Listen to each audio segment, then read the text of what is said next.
Nazir plywood and hardware, Ramana Maharshi school ఎదురుగా, Korrapat road, Proddatur. 31 ఏళ్ల guarantee, fire safety గార్డుతో పాటు చెదలకు ఆస్కారం లేని విధంగా 300% మనీ బ్యాక్ గ్యారెంటీతో కూడిన ISI 5509 club grade Everest plywoods మా వద్ద లభించును. లైఫ్ టైమ్ వారంటీ, 15 లేయర్స్తో 300% మనీ బ్యాక్ గ్యారెంటీతో ఫైర్ గార్డ్, చెదలను తట్టుకునే విధంగా క్వాలిటీతో కూడిన బిగ్ బాంగ్ ప్లైవుడ్స్ మా వద్ద లభించును. కొనే ముందు ఒక్కసారి ధరలు చెక్ చేసుకుని మరీ మా వద్దకు రండి. Nazeer plywood and hardware, distributor and wholesaler, Ramana Maharshi school ఎదురుగా, కొర్రపాట్ రోడ్, ప్రొద్దుటూరు.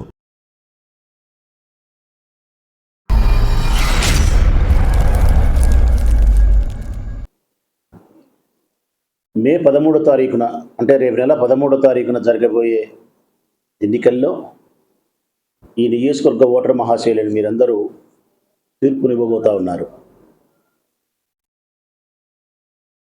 ఆ తీర్పు ఈ నియోజకవర్గానికి మేలు చేసే విధంగా ఉండాలని చెప్పి నా అభ్యర్థన. ఈ నియోజకవర్గం అభివృద్ధి పదంలోకి పోయే విధంగా, ఈ నియోజకవర్గంలో ప్రజలు సంతోషంగా ఉండడానికి, అభివృద్ధి చెందుతూ ఉండడానికి, పేదరిక నిర్మూలనకు ఉపయోగపడే విధంగా ఉండడానికే మీ ఓటు ఉపయోగపడాలనేదే నా ఉద్దేశం. ధర్మం వైపే నిలబడండి, న్యాయంగా ఆలోచించండి, మీ భవిష్యత్తుకు మంచి బాట వేసే రాజకీయ పార్టీనే ఎన్నుకోండి. మీకు అండగా నిలబడి, అందుబాటులో ఉండి, ఏ సమస్యకైనా నేనున్నాను అంటూ మీకు అందుబాటులో ఉండే నాయకుడినే మీరు ఎన్నుకోండి. మీకు అందుబాటులో లేకుండా అవసరానికి మాత్రమే వచ్చి ఎన్నికల సందర్భంలో మాత్రమే మీకు కనిపించి, ఎన్నికల్లో ఓడిన తర్వాతనో గెలిచిన తర్వాతనో కనిపించకుండా తెరమరుగయ్యే నాయకులను పొరపాటును కూడా ఎన్నుకోవద్దని చెప్పి అభ్యర్థిస్తూ ఉన్నా. అబద్ధాలు చెప్పే రాజకీయ పార్టీలు మీ ఆలోచనలు కూడా రానివ్వద్దు. ఏ రాజకీయ పార్టీ అయినా కానీ ఒక వాగ్దానం చేస్తే ఆ వాగ్దానానికి కట్టుబడి ఉండాలి. ప్రజలకు ఒక మాట ఇస్తే ఆ మాట నెరవేర్చుకునే విధంగా ఉండే రాజకీయ పార్టీకే మీరు ఓటేయండి. ప్రజా సంక్షేమం కోసం, నియోజకవర్గ అభివృద్ధి కోసం ఏ రాజకీయ పార్టీ పనిచేస్తుందో, ఏ నాయకుడు మీకు అనుకూలంగా పనిచేస్తాడో ఆ నాయకుడిని మీరు ఎన్నుకోవాల్సిన బాధ్యత ఉంది. గతానికి ఇప్పటికీ చాలా మార్పు జరిగింది. ఓటర్లైనా మీలో కూడా ఎంతో చైతన్యవంతులైనారు. మీరు ఇప్పుడు అందరూ చదువుకోగలిగినారు, అందరూ పేపర్ చదవగలుగుతూ ఉన్నారు, ఎలక్ట్రానిక్ మీడియా అందరూ చూస్తూ ఉన్నారు. ప్రపంచంలో జరిగే అన్ని విషయాలను మీరు అర్థం చేసుకోగలిగినటువంటి తెలివైన వాళ్ళు. ఏది మంచో, ఏది చెడో, ఎవరికి ఓటేస్తే ఈ ప్రొద్దుటూరుకు మేలు జరుగుతుంది అన్నది మీకు బాగా తెలుసు. అందుకే మిమ్మల్ని అందరినీ నా ముకులిత హస్తాలతో మనస్ఫూర్తిగా అభ్యర్థిస్తూ ఉన్నా. వైఎస్ఆర్ కాంగ్రెస్ పార్టీ జెండా ఈ నియోజకవర్గానికి మేలు చేసి ఉంటే, జగన్మోహన్ రెడ్డి గారి ప్రభుత్వాన్ని స్థాపించిన తర్వాత ఈ ప్రొద్దుటూరు నియోజకవర్గంలోని పేదరిక నిర్మూలనకు ఉపయోగపడి ఉంటే, దాదాపుగా 85% పేద మధ్యతరగతి వర్గాలకు ఆర్థికంగా భరోసాని ఇచ్చి ఉంటే, మేము బడుగు బలహీన వర్గాలకు సంబంధించి, అంటే పేదరికంలో ఉండే పిల్లలకు సంబంధించి ఉన్నతమైనటువంటి నాణ్యత కలిగిన విద్యను, పోషక విలువలతో కూడిన ఆహారాన్ని, సంపూర్ణ ఆరోగ్యాన్ని పిల్లలకు అందించినటువంటి వైఎస్ఆర్ కాంగ్రెస్ పార్టీకి ఓటేయమని నేను అభ్యర్థిస్తూ ఉన్నా. ఒక్కసారి మీరు వెనక్కి తిరిగి చూడండి ప్రొద్దుటూరు ప్రజలారా.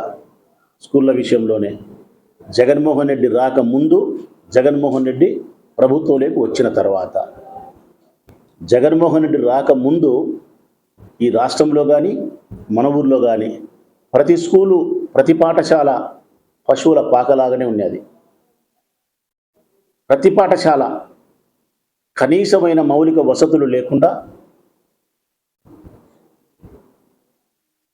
పడిపోయేదానికి సిద్ధంగా ఉండే బిల్డింగులతో తాగడానికి నీళ్ళ వసతి కూడా లేకుండా, అమ్మాయిలు బాత్రూమ్ పోవడానికి కూడా సౌకర్యం లేకుండా కింద కూర్చొని చీకటి గదుల్లో కూర్చొని చదువుకునే పరిస్థితి.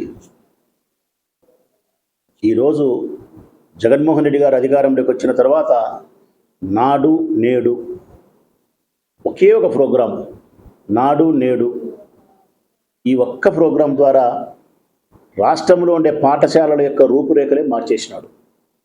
నాడు నేడు మన బడి.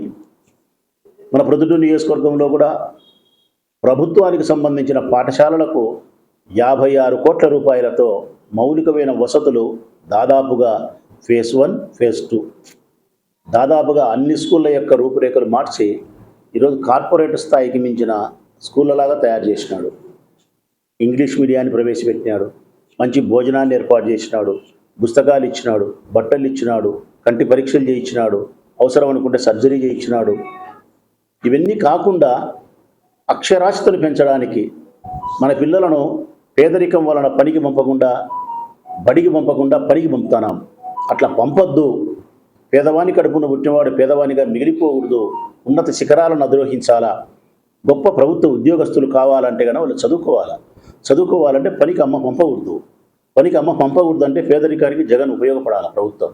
అందుకే అమ్మఒడి అనే పథకాన్ని ప్రవేశపెట్టి నీ కొడుకును బడికి పంపమ్మ, పనికి పంపొద్దు.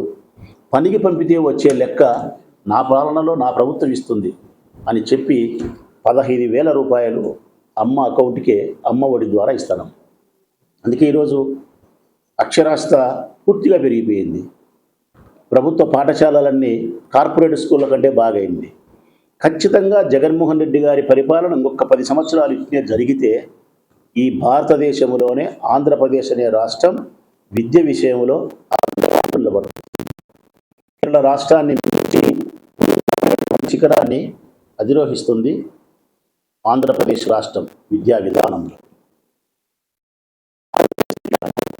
5 లక్షలు ఉండేది 20 లక్షల రూపాయలు, 3,550 జబ్బులు చేయగలిగినాడు, కార్పొరేట్ హాస్పిటల్. ఈ మన కుటుంబ సభ్యుడు ఒక్కడు కూడా అనారోగ్యంతో డబ్బు లేకుండా మరణించే స్థితి లేకుండా ఆరోగ్యశ్రీ 25 లక్షల కార్డు సంవత్సరానికి ఒక్కసారి ఉపయోగపడుతుందంటే అది జగన్మోహన్ రెడ్డి గారి ప్రభుత్వం వచ్చిన తర్వాతనే. ఇట్లా ఎన్ని విషయాల్లో అయినా కానీ జగనన్న ప్రభుత్వం రాకముందు ఎలాగుంది, జగన్మోహన్ రెడ్డి గారి ప్రభుత్వం వచ్చిన తర్వాత ఈ రాష్ట్రమైనా ప్రొద్దుటూరైనా ఏ విధంగా ఉందనేది ఒక్కసారి గమనించమని ప్రొద్దుటూరు నియోజకవర్గ ప్రజలను నేను అభ్యర్థిస్తూ ఉన్నా.